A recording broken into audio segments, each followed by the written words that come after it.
राम राम भाइयों और बहनों, कैसे हो आप सब।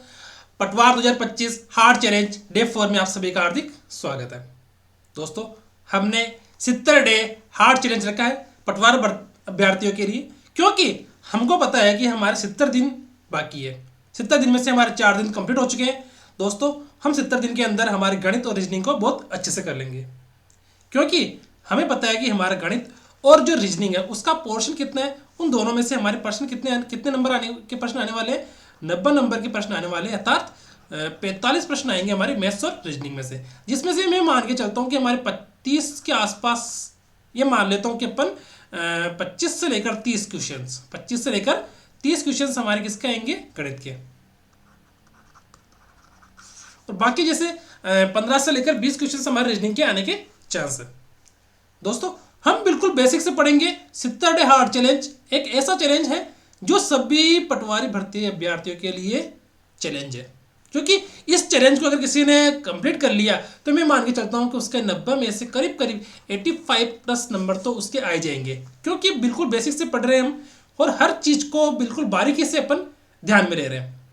ठीक है, तो आज हमारा डे 4 है और जैसे जैसे हमारा डे आगे जाता जाएगा, देखो जो दोस्तों, मैं ये गारंटी नहीं ले सकता कि आपकी डेली क्लास आएगी, क्योंकि मेरे भी कुछ निजी कारण होते हैं, है ना। पर 70 क्लास जैसे मैंने लिख रखा है ना कि 70 क्लास है ना, डे 70, तो 70 क्लास तो आप लोगों की कंप्लीट होगी होगी।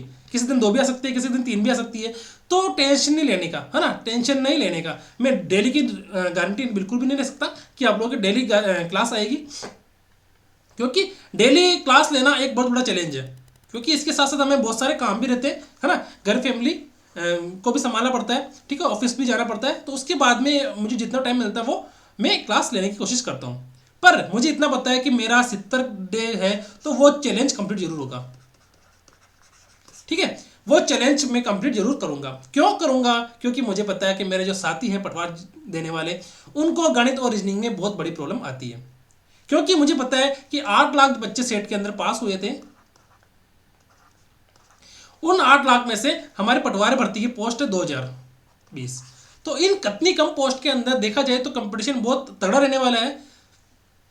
और इसी कंपटीशन की वजह से मैंने ये चैलेंज रखा है आप सभी के लिए, ताकि आप सभी लोग इस चैलेंज को कंप्लीट कर पाओ, है ना, इस चैलेंज को कंप्लीट कर पाओ। ठीक है, चलो आगे बढ़ते हैं आज की क्लास में। Percentage class number 4।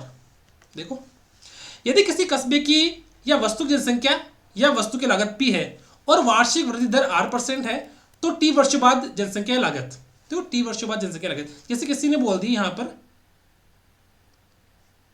स्टार्टिंग के अंदर बोल दिया, स्टार्टिंग के अंदर क्या बोल दिया कि किसी कस्बे की जनसंख्या, किसी कस्बे की जनसंख्या, कस्बे की जनसंख्या, जैसे मैं बोल देता हूं यहां पर कि कस्बे, कस्बे या नगर या शहर की जनसंख्या, ठीक है, कितनी जनसंख्या P, या अपन इसको बोल देते हैं कि वस्तु की लागत, है ना, दोनों एक ही बात है। P है और वार्षिक वृद्धि दर कितनी है, R%, दर कितनी दे रखी है इसने, R% की दर से वो बढ़ रही है। तो T वर्ष बाद, मतलब T कितना भी हो सकता है, 2 साल, 3 साल, 4 साल बाद में उस वस्तु की लागत कितनी होगी, या 4 साल बाद में उस शहर की जनसंख्या कितनी होगी भाई, तो P कोष्टक 1+R/100 की होल पावर T। ठीक है, जहां P का मान क्या है, ये वस्तु, ये जनसंख्या, और T का मान क्या है, T समय, और R क्या है, R क्या है, दर। ठीक है, T वर्षों बाद उस शहर की जनसंख्या, T वर्षों बाद उस वस्तु की मूल्य, उस वस्तु का मूल्य। ठीक है, अब वो पूछ रहे हैं कि T वर्षों पहले, जैसे पूछ रहा है किसी वस्तु की जनसंख्या, कस्बे की जनसंख्या अगर P है तो वो वार्षिक वृद्धि दर कितनी, R% है, तो T वर्ष पहले या 2 वर्ष पहले, 3 वर्ष पहले उस शहर की जनसंख्या या उस वस्तु की लागत कितनी होगी, P बटे वे कोष्टक 1+R/100 की होल पावर T। या T क्या है, वो शहर की जनसंख्या, ये वस्तु की लागत। ठीक है, जनसंख्या अपन इसको बोल सकते हैं लागत, और R का मतलब क्या हो गया, दर, और T का मतलब क्या हो गया, समय। ठीक है, समझ में आ गई मेरी बात। ठीक है, आगे बढ़े, चलो आगे बढ़ते हैं। अब बोल रहा कि 2 वर्ष बाद एक शहर की जनसंख्या, 2 वर्ष बाद एक शहर की जनसंख्या कितनी हो जाएगी, जो वर्तमान में 8,000 है। देखो अभी कितनी है, 8,000 है। ठीक है, अब वो पूछ रहा है कि 2 वर्ष बाद में, 2 वर्ष बाद में। ठीक है, कितनी हो जाएगी अपन को ये पता नहीं है। और दर कितनी देर की है सर, दर देर की कितनी 10%। समय दे रखा है सर, समय दे रखा कितना 2 वर्ष। तो फॉर्मूला क्या अपना पी कोष्टक 1 प्लस आर बटे में 100 की होल पावर टी। तो पी का मान कितना सर अपना 8000 और 1 की जगह 1, आर की जगह कितना 10 बटे में 100 की होल पावर 2। इसको सॉल्व कर लो भाई। 8000 कोष्टक लस लेंगे कितना आएगा 100 और 1 का भाग 100 में कितनी बार जाएगा 100 बार, और 100 को 1 से गुणा करेंगे तो 100 प्लस 10, ठीक है, बटे में 100 और कोष्टक के ऊपर 2 यानी 2 वर्ष बाद, ठीक है। तो 8000 कितना हुआ 100 प्लस 10 110 बटे में 100 होल स्क्वायर। इसको अपन कैसे लिख देंगे, इसको अपन ऐसे लिख सकते हैं ना कि 8000 गुणा 110 गुणा 110 बटे में 100 बटे में 100, ठीक है। 1 2 3 4 5 5 जीरो से 1 2 3 4 4 जीरो गए तो ऊपर कितना जीरो बचेगा, 1 जीरो बचेगा ना एक्स्ट्रा, तो अपन इसको 1 जीरो एक्स्ट्रा कर लेते हैं, ठीक है। तो बच्चा कितना 5 8 इंटू 110 इंटू 11, गुणा करो इसको भाई कितना है देखो गुणा करेंगे कितना आएगा 11 88, तो 880 हो गया और इसको 11 से गुणा करेंगे तो कितना है 0 11 88 बचा 8 11 88 और 8 96, तो 9680। मतलब 2 वर्ष बाद उस शहर की जनसंख्या कितनी हो जाएगी 9680 उस शहर की जनसंख्या हो जाएगी। दोस्तों हम बिल्कुल बेसिक से कर रहे हैं। इस पटवार हार्ड चैलेंज में आप लोग देखोगे कि हम कोर्स को कितना इजी वे में कर लेंगे। हर क्लास हर चैप्टर कम से कम 5 7 7 8 क्लास 7 8 क्लास अपन करेंगे और उसके बाद अपन दूसरा चैप्टर ले लेंगे, ठीक है। आगे देखते हैं। यदि हम कोई संख्या क्रमशः x% और y% द्वारा बदलते हैं तो फिर उसे शुद्ध परिवर्तन से अपन क्या बोल सकते हैं ओवरऑल चेंज।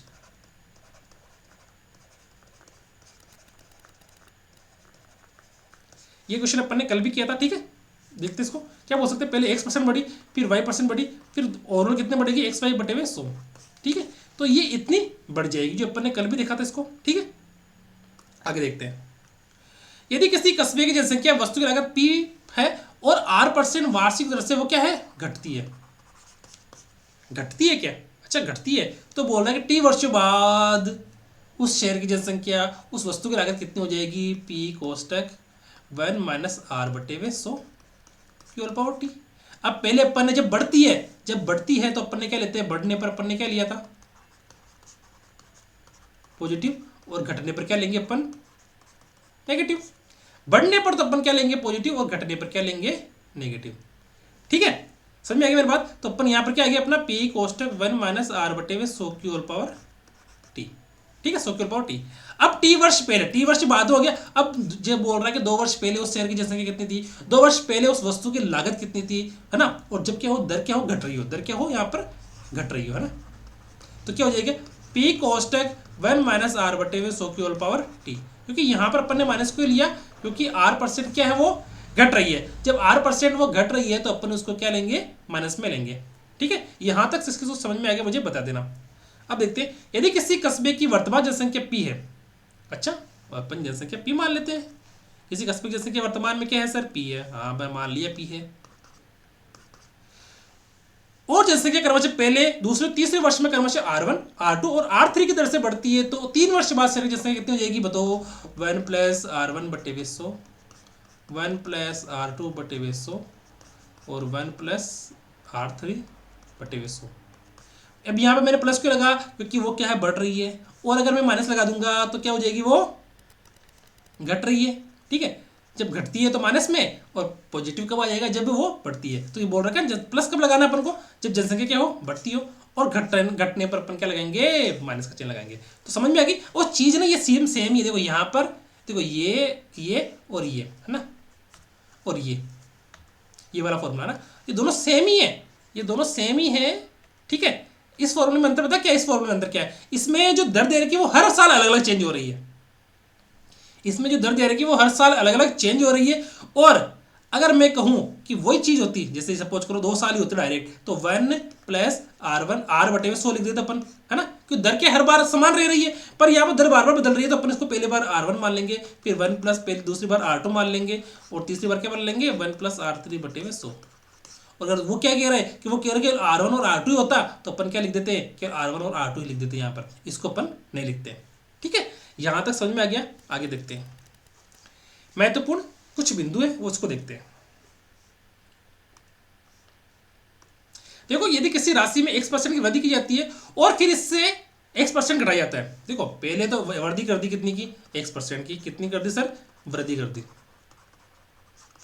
फिर x% की क्या कर दी, बाद वृद्धि करने के बाद वापस इसको क्या कर दिया, x% से घटाया जाता है, वृद्धि या ह्रास कर देता है ना। पहले वृद्धि कर दी x% की, फिर वापस इसको x% घटा दिया, तो बताओ ओवरऑल चेंज कितना होगा, ओवरऑल चेंज होगा सर -x²/100।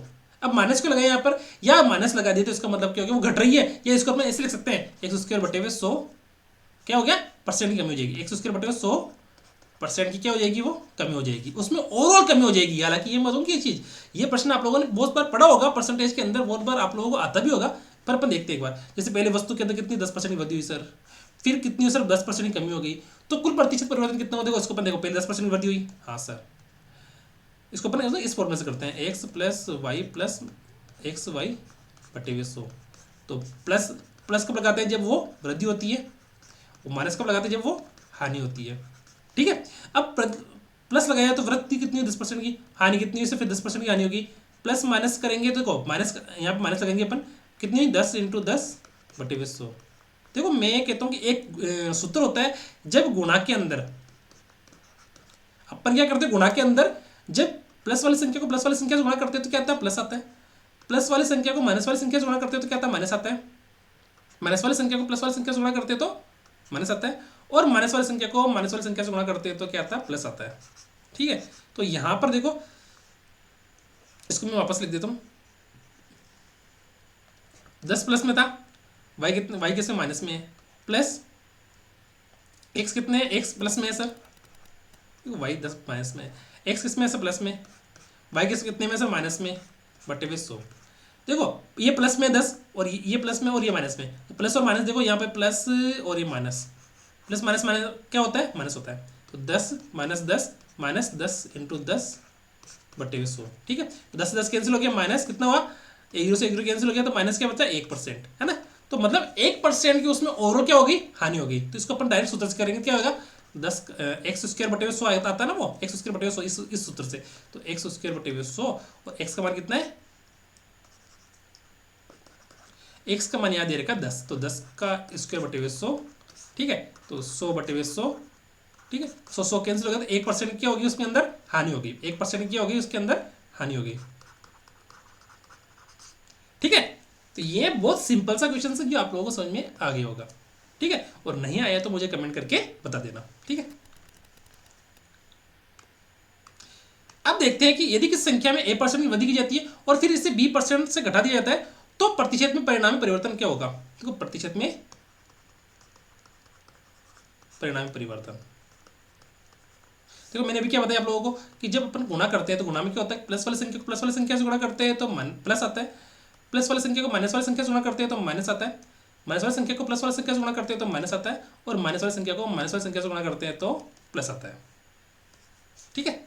अब बोल रहा है कि पहले क्या, देखो इसके अंदर इसको अपन लेते हैं, पहले क्या कर रहा है सर, x + y + माइनस जो प्लस xy/100, ये अपना नॉर्मल फॉर्मूला होता है। तो बताओ पहले क्या हो रहा है सर, 1% की वृद्धि हो रही है सर, हाँ सर, फिर b% घटा दिया, हाँ सर, तो परिणामी प्रतिशत वृद्धि क्या होगी, परिणामी परिवर्तन क्या होगा सर, यहाँ प्लस लगाएंगे, और a कितना, a प्लस का है और b किसका, माइनस का, /100 कर दो सर, a तो प्लस का है और b कितना इसका माइनस का है, और यहाँ पर a कितना प्लस है, b माइनस में, तो देखो यहाँ प्लस, एक प्लस का है और एक माइनस का, एक प्लस का एक माइनस का, तो क्या आएगा overall change, minus minus ab/100, ठीक है, ये आ गया ना, प्लस a - b - ab/100, ठीक है, आ गया।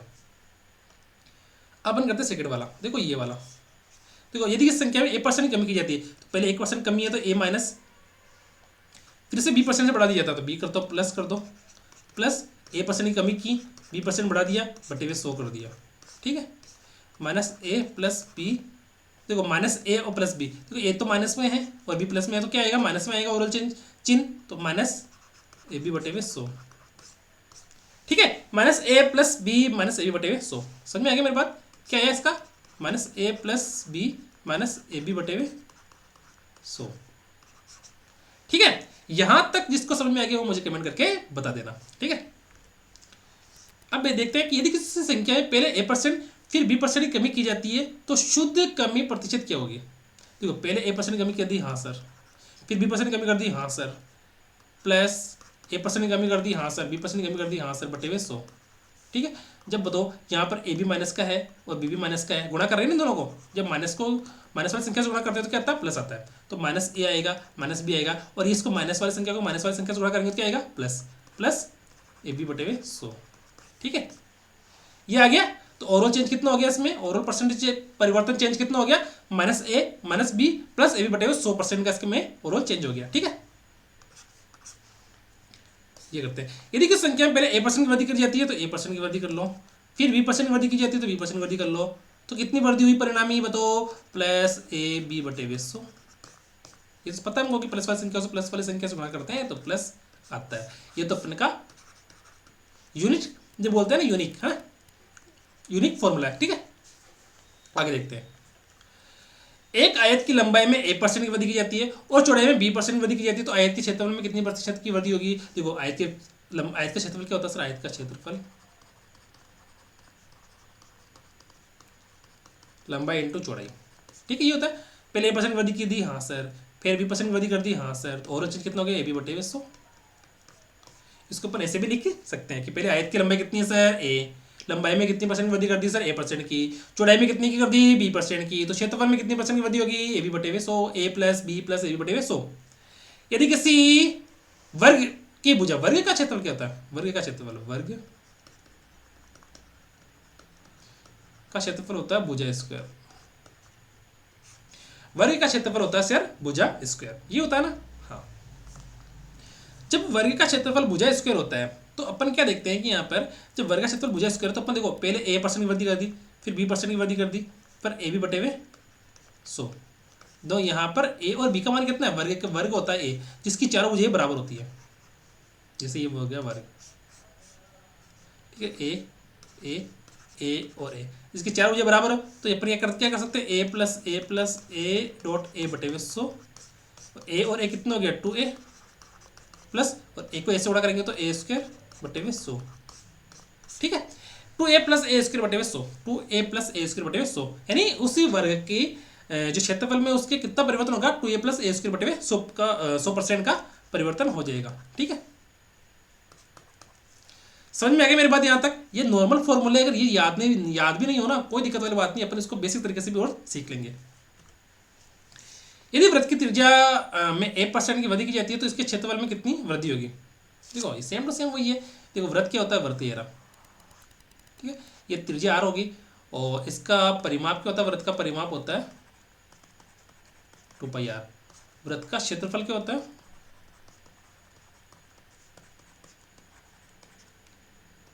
वृत्त का क्षेत्रफल होता है पाई आर स्क्वायर। वृत्त का क्षेत्रफल क्या होता है, पाई आर स्क्वायर। ठीक है, वृत्त का क्षेत्रफल pi r square, pi r square है तो आर कितनी बार, 2 बार है, तो इसको 2 बार करेंगे ना। देखो पहले 1% की वृद्धि होगी, हाँ सर, फिर 1% की वृद्धि होगी, हाँ सर, ठीक है, पहले 1% की वृद्धि, हाँ, फिर 1% की वृद्धि, फिर ओवरऑल कितने हो गए, a डॉट ए बटे 100। इसको अपन किस लिख देंगे, 2a प्लस ए स्क्वायर बटे 100% की इसमें ओवरऑल वृद्धि हो जाएगी, क्योंकि वृत्त की त्रिज्या क्या होती है, बराबर होती है ना। वृत्त के अंदर सब भी त्रिज्या बराबर होती है, ए बी बराबर है, ये इन सभी का मान क्या है, आर है, इन सभी का मान क्या है, आर है। ठीक है, अब देखते हैं एक घनाभ की लंबाई, चौड़ाई और ऊंचाई में क्रमशः a%, b% और c% की वृद्धि की जाती है, तो आयतन में वृद्धि ज्ञात कीजिए। देखो घनाभ की, अब इस यहाँ पर लंबाई चौड़ाई, जिस घनाभ क्या होता है, घनाभ ये होता है। ठीक है, इसमें ये तो हो गई लंबाई, ये हो गई चौड़ाई और ये हो गई ऊंचाई, इसको ए बी सी डी बोल देते हैं ना। ठीक है, तो घनाभ का आयतन क्या होता है, घनाभ का आयतन होता है ए बी सी, लंबाई इंटू चौड़ाई इंटू ऊंचाई, लंबाई इंटू चौड़ाई इंटू ऊंचाई। घनाभ का आयतन क्या होता है, लंबाई इंटू चौड़ाई इंटू ऊंचाई।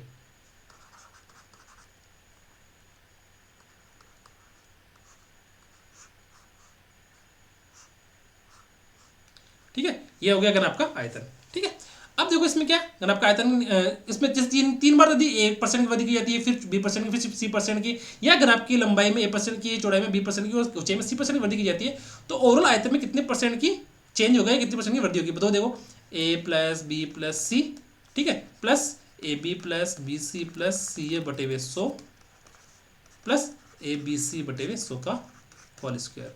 इतने परसेंट की इसमें क्या हो जाएगी, वृद्धि हो जाएगी। ठीक है, a plus b plus c plus a b plus b c plus c a बटे 100 a b c plus a b c बटे 100 का होल स्क्वायर। तो ये घनाभ के आयतन में इतने परसेंट की ओवरऑल चेंज हो जाएगा, ओवरऑल चेंज या ओवरऑल वृद्धि हो जाएगी। ठीक है, आगे देखते हैं। अब वही घनाभ वाला घन के अंदर, अब जैसे घनाभ का अपने घनाभ का क्या निकाला, a plus b plus c plus a b plus b c plus c a बटे 100 प्लस ए बी सी बटे 100 का होल स्क्वायर। ये कब है, ये तो किसका है, घनाभ का। घनाभ में लंबाई देखो, ये रे घनाभ,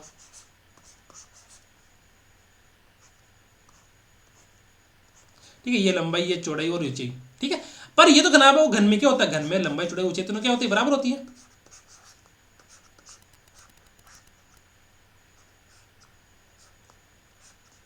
ये घन हो गया, इसकी लंबाई भी ए है, चौड़ाई भी ए है और ऊंचाई भी ए है, तो तीनों बराबर है, तो तीनों एक ही जगह ए। देखो ए बराबर क्या रखना है, देखो बी, ए बराबर ए बी, देखो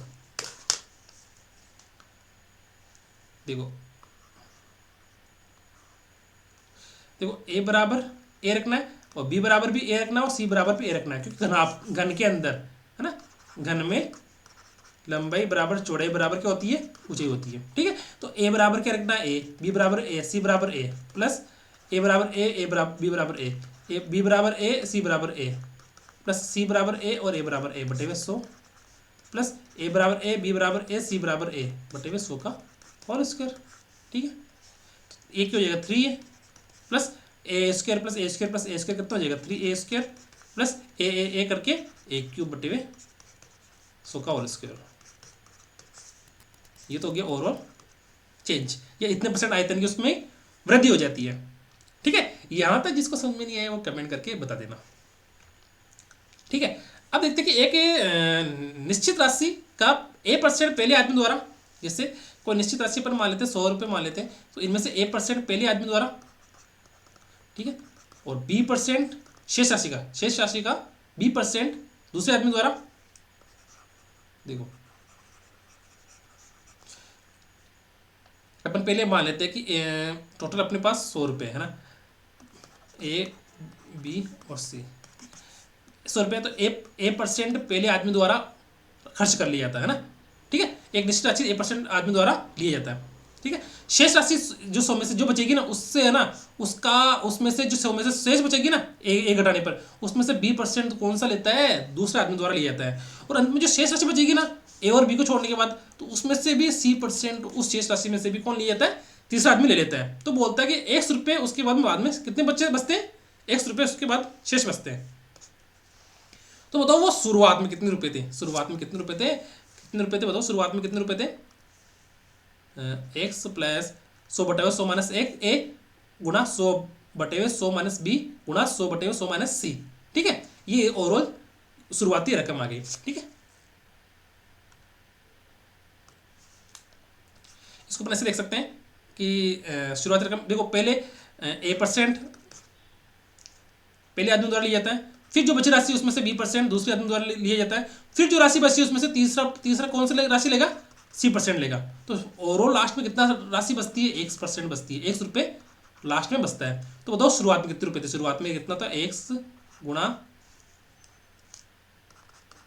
100 बटे 100 माइनस ए ले लिया, फिर 100 बटे 100 माइनस बी ले लेता है, और 100 बटे इसको अपन इधर लिखते हैं थोड़ा सा,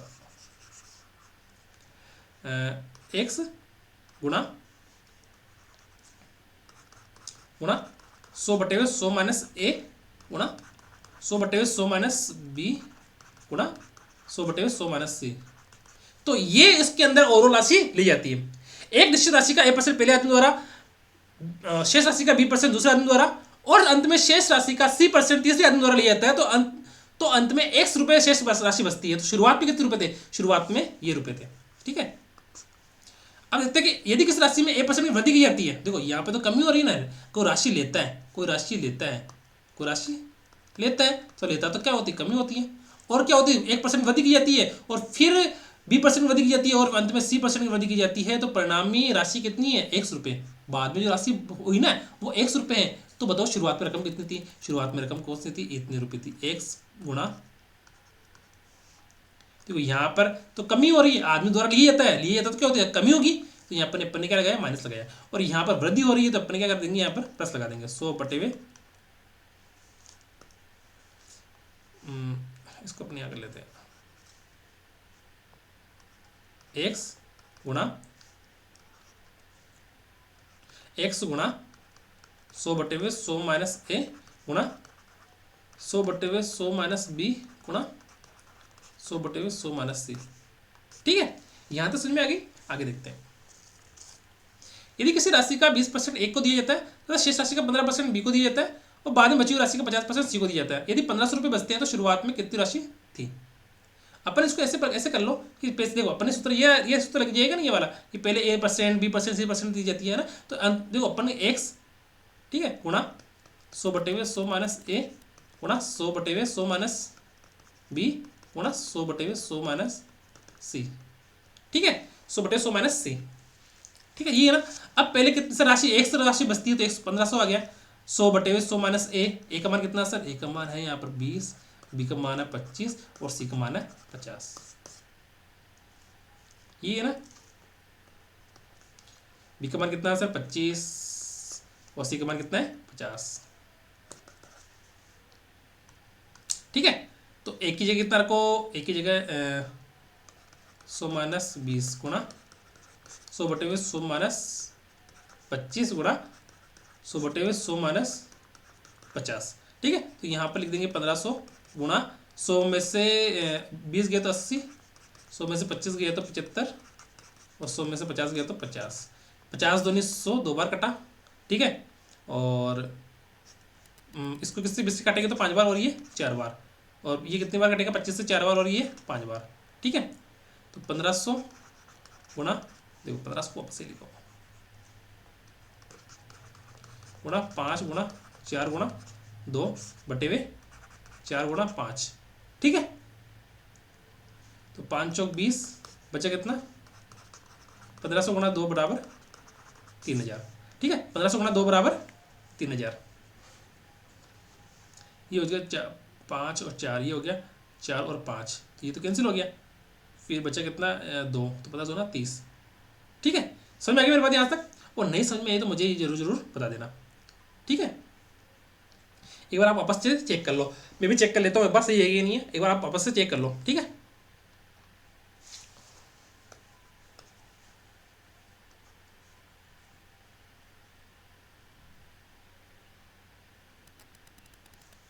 देखो देखो देखो यहाँ पर अपन ने एक गलती कर दी। देखो यहाँ पर है ना, मैं कह रहा हूँ ना गलती कर लग रहा है मुझे ना, तो यहाँ पर देखने एक बार,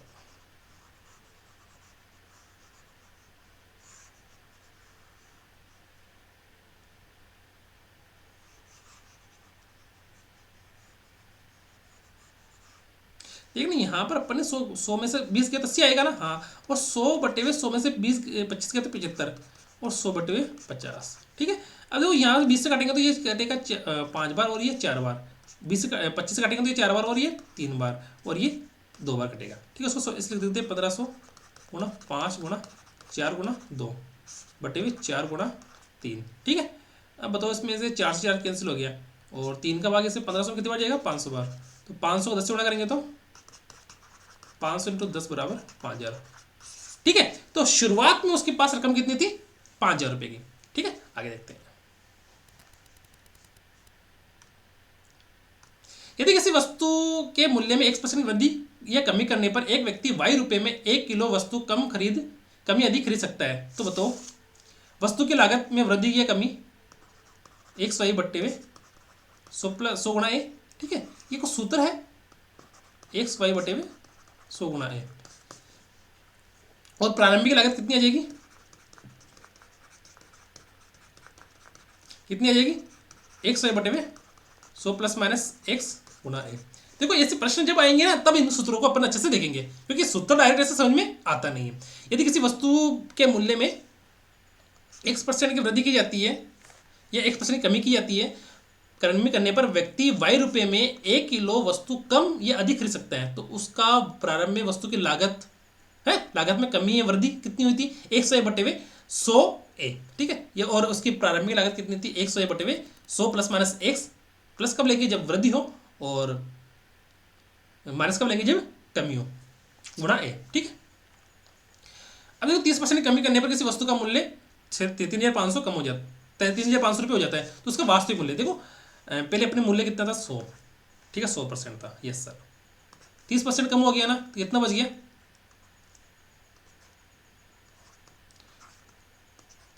70% हो गया ना। अरे भाई 30% की कमी हो गई तो 70 बचेगा ना, बताओ मुझे 30 पहले 100 था, अब 30% कमी हो गया तो कितना हो गया 70%। अब और 30% की कमी होने पर उस वस्तु का मूल्य कितना हो जाएगा 3500 हो जाएगा ना। हाँ इसका मतलब हुआ कि पहले वस्तु का मूल्य 100 था, अब कितना हो गया 30% की कमी होने पर वो 70 हो गया। अब 70 की वैल्यू कितनी दे रखी है इसमें 3,500 दे रखी है, तो 1% की वैल्यू कितनी हो जाएगी, 1% की वैल्यू 3,500 बटे 70। और फिर अपन को निकालना कितना है कि वस्तु का वास्तविक मूल्य, पहले अपन ने वास्तविक मूल्य तो अपन ने पहले क्या मान लिया, अपने वास्तविक मूल्य तो अपने पहले मान लिया कितना वो 100 है, तो 100% बराबर क्या हो जाएगा 3500 बटे 70 गुना 100। ठीक है 7 पंजे 35, तो कितने बार गया 50 बार, तो 50 को अपन 100 से गुणा करेंगे तो कितना आएगा 5000। ठीक है समझ में आ गया मेरी बात कि 50 को अपन अगर 100 से गुणा करेंगे तो कितना आएगा 5000, तो अपन की वस्तु का प्रारंभिक जो मूल्य था वो कितना आ गया 5000 रुपये आ गया। ठीक है ऐसे क्वेश्चन एग्जाम में आएंगे तो आप लोग घबराना मत। एक गांव की जनसंख्या पहले 4 लाख थी, ठीक है इसमें पहले वर्ष में 20% की वृद्धि हुई, फिर दूसरे वर्ष में 30% की वृद्धि हुई, तो 2 वर्ष बाद जनसंख्या कितनी होगी, पहले वर्ष में कितनी परसेंट की वृद्धि हुई सर 20% की वृद्धि हुई, दूसरे वर्ष में सर 1 + 30% की वृद्धि हुई। ठीक है तो 2 वर्ष बाद में हो गई ना, 2 वर्ष हो गया नहीं, देखो 4 लाख गुणा 120 बटे 100 गुणा 130 बटे 100। ठीक है तो 1 2 3 4, 4 जीरो से 4 जीरो कैंसिल हो गया, बचा कितना 40 × 120 × 130। ठीक है गुणा करते देखो 3 जीरो से इधर लगा देते पहले से। ठीक है बचा कितना 12 × 13 × 4, 12 चौक 48 गुणा 13, 13 चौक 52 असल 5, 53 65 और 65 नहीं 63 104, 104 बचा 10, 13 चौक 52 और 10 62। ठीक है 624, तो 6,24,000 आ रहा है कहीं पे, हाँ यार। ठीक है तो इसमें सूत्र कौन सा लगा, पी कोष्टक 1 + r बटे 100 की होल पावर r1 और p ये तो हो गया p 1 + r1 अपन 100 और कोष्टक 1 + r2 बटे 100। ठीक है यहां तो समझ में आ गया, तो यहां तक समझ में आ गया क्या, और नहीं आया तो मुझे कमेंट करके बता देना। ठीक है देखो अब ये बोल रहा है कि पिछले वर्ष रंजन का मासिक वेतन 3500 था, पिछले वर्ष रंजन का मासिक वेतन 3500 था। देखो इसके अंदर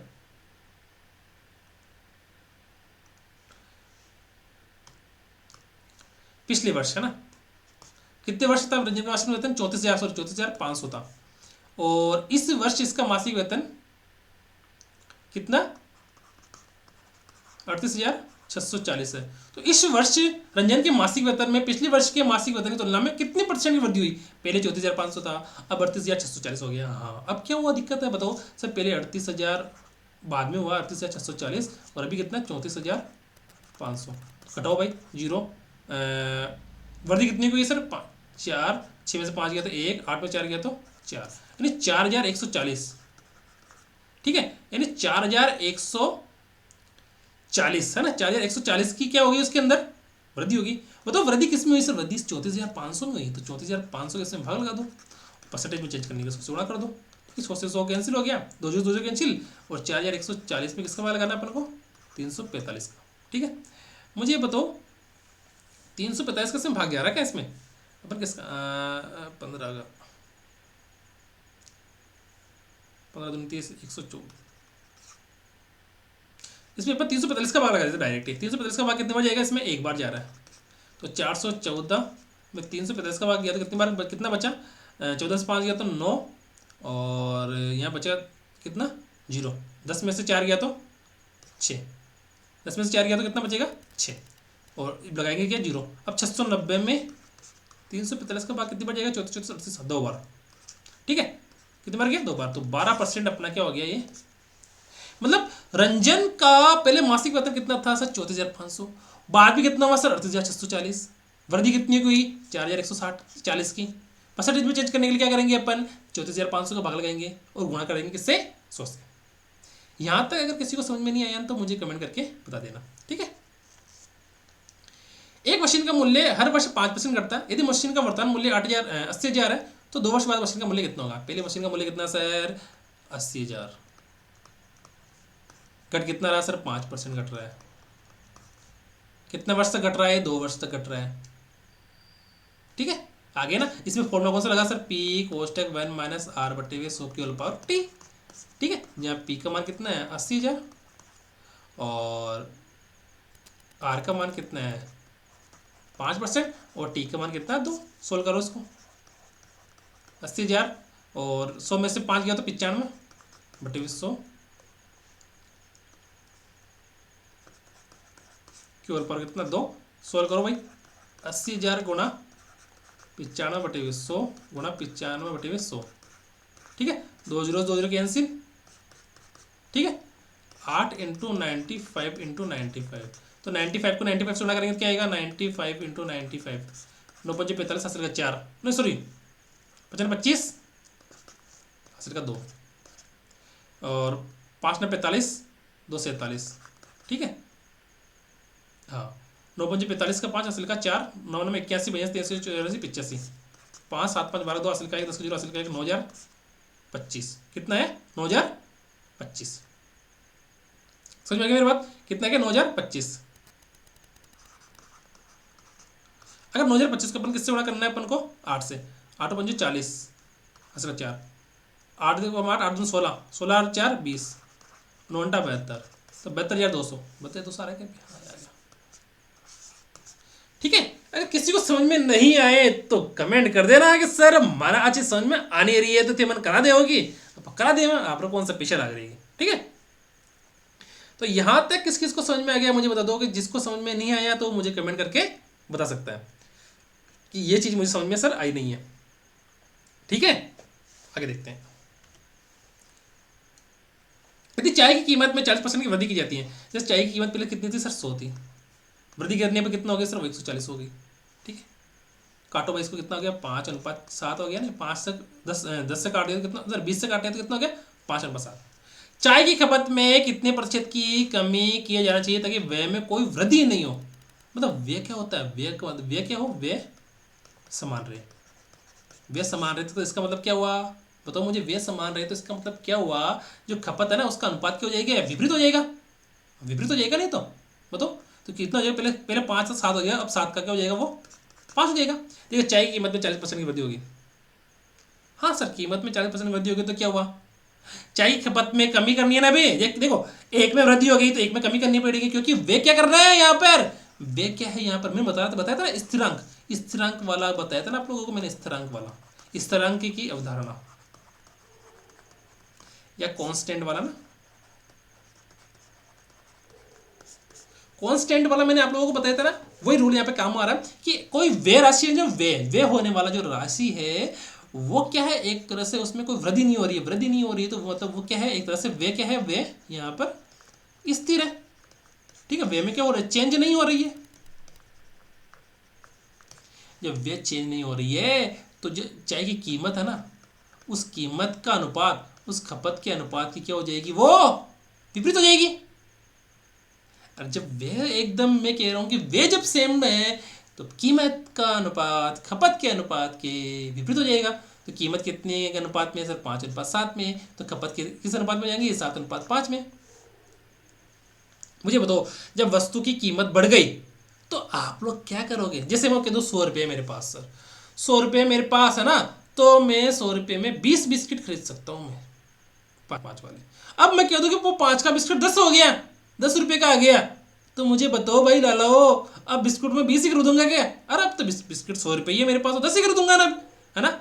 बताओ मुझे मतलब क्या हुआ इसका, कि जो कीमत है ना, कीमत क्या हो गई, बढ़ गई, तो खपत क्या हो जाएगी, कम हो जाएगी ना। कीमत पहले 5 रुपए थी, हाँ सर। अब कीमत कितनी, पहले 5 रुपए थी तो अपने वस्तु कितनी आ रही थी सर, 7 आ रही थी, या वस्तु 20 आ रही थी। अब कीमत बढ़ गई 10 हो गई तो खपत भी कितनी हो जाएगी, 10 हो जाएगी, कम हो जाएगी ना। तो देखो पहले 5 था, 7 हो गया, 7 का फिर 5 हो गया। अब बोल रहा है कि चाय की खपत में वो कितने प्रतिशत कम की जाना चाहिए ताकि व्यय में कोई वृद्धि नहीं हो। तो 2 पर 7 था, 7 को क्या करना है अपन को 5 करना है। कितनी कमी करनी है, 2 की। किससे कमी करना है, 7 से कम करना है। बटे 7 कर दिया, गुणा 100 कर दो। तो 200 बटे 7, 7 दूनी 14, बचा कितना 60, 7 42, 7 17 56, बचा कितना पास 4 बटे 7, तो 28 सही 4 बटे 7। ठीक है, नहीं समझ में आए तो मुझे कमेंट कर देना, मैं वापस से बता दूंगा। आर्थिक संकट के कारण एक कारखाने में कर्मचारियों के वेतन में 20% की कमी कर दी जाती है। देखो 100 पे वेतन कितना था 100, 20% की कमी करने पर वो हो गया 80। इसको अनुपात में काट दो, ये हो गया वेतन, कितना हो जाएगा वो 5:4। ठीक है, बोल रहा कि उनके वेतन को मूल राशि पर वापस आने के लिए, मूल कितना वेतन कितना सर 100, अब 80 है। अब बोल रहा है कि उसका मूल वेतन देखो मूल राशि पर वापस लाने के लिए उसमें कितनी वृद्धि की जानी चाहिए। बोल रहा है कि पहले 100 था, फिर अब 80 हो गया। अब वो बोल रहा है कि पहले 100 था ना, अब कितना हो गया 80 हो गया। अब बोल रहा है कि वापस जो 80 को 100 ले बनाऊँ वापस, मुझे पसंद नहीं है ये चीज़, मुझे पसंद नहीं आई। बोल रहा है कि आर्थिक संकट हो गया तो हो गया, क्या हुआ, दिक्कत है तो है, वेतन में कमी कर दी, कोई बात नहीं, वापस बढ़ा दो उसको। अरे वापस बढ़ा दो। बोल रहा है कि पहले 100 था, हाँ सर, अब 80 हो गई, हाँ कोई बात नहीं। उस 80 100 था 80 कर दिए, अब 80 को वापस 100 करो भाई। 80 को 100 करेंगे तो सर हो जाएगा कि हाँ कितनी % की वृद्धि करनी पड़ेगी सर, 20 की वृद्धि करनी पड़ेगी, पर 20% नहीं है वो, 20% नहीं है, 20 की वृद्धि करनी पड़ेगी सर। 20 की वृद्धि किस में करेंगे सर, 80 में करेंगे सर। वृद्धि कर दी 80 में से, वृद्धि कर दी 20 की, परसेंटेज में चेंज करने के लिए 100 से गुणा कर दो, कर दिया सर। 20 चौक 80, 4 का भाग 100 में देंगे तो 25%, मतलब 25%। देखो पहले कमी तो 20% की हुई, पर वृद्धि करने के लिए उसको फिर 25% बढ़ाना पड़ेगा। समझ में आ गया मेरी बात। देखते हैं एक बार। एक व्यक्ति अपनी आय का 10% कहाँ पे खर्च करता है, किराने पर, 10% दवाई पर, 20% बच्चों की शिक्षा पर, और 15% घर किराए पर खर्च, है ना। ठीक है, टोटल कितना है सर, 10 20 20 40 और 15 55, 55% क्या उसका खर्चा है। बोल रहा है वह शेष राशि बचाता है। इसका मतलब क्या हुआ, पहले 100 था सर, हाँ, खर्चा कितना हो गया 55, बचत कितनी हुई सर, बचत होगी सर 45% की। हाँ मैंने समझ में आ गया तक, तो कोई दिक्कत नहीं। बोल रहा उसकी मासिक आय 30,000 है। अच्छा 30,000 तो बचत कितनी करनी है सर, 45% बचत होगी, खर्चा 55% होगा, तो उसकी बचत ज्ञात कीजिए। इसका मतलब क्या हुआ, अब 30,000 का 45% निकाल लो, भाई 30,000 बचत है उसकी, नहीं सॉरी 30,000 उसकी आई है ना, बचत कितनी परसेंट है सर, 45% है, बटे 200, 2 कैंसिल, 300 को किससे गुणा करो, 45 से गुणा करेंगे क्या आएगा, 0000 2 आ गया, 45 दूनी 90, 45 दिया 135, 13,500। मतलब उसका मासिक वेतन 30,000 है, उसकी बचत कितनी है सर 45%। उस परसेंटेज में ज्ञात नहीं करनी है, उसको रुपए में बताओ, रुपए में कितनी होगी सर 13,500। ठीक है, यदि किसी वस्तु, बताओ मुझे, यदि किसी वस्तु के मूल्य में क्रमगत रूप से 15% और 10% की वृद्धि की जाती है तो उस वस्तु का एकल मूल्य कितना होगा। देखो पहले 15% वृद्धि कर दी, हाँ सर, फिर 10% वृद्धि कर दी, हाँ सर, फिर 15 × 10 बटे 200। इसमें फॉर्मूला कौन सा लग रहा है, x + y + xy बटे 200, ये फॉर्मूला लग गया। तो 15 और 10 कितना हो गया 25, और 15 10 15 10 से बड़ा करेंगे तो 150 बटे 200। ठीक है, 25 और इसमें 100 का भाग देंगे तो 1.50। ठीक है, तो ये हो गया 26.50। ठीक है, देखो दोस्तों यहाँ तक जिस चीज़ को समझ में आ गया मुझे कमेंट कर देना।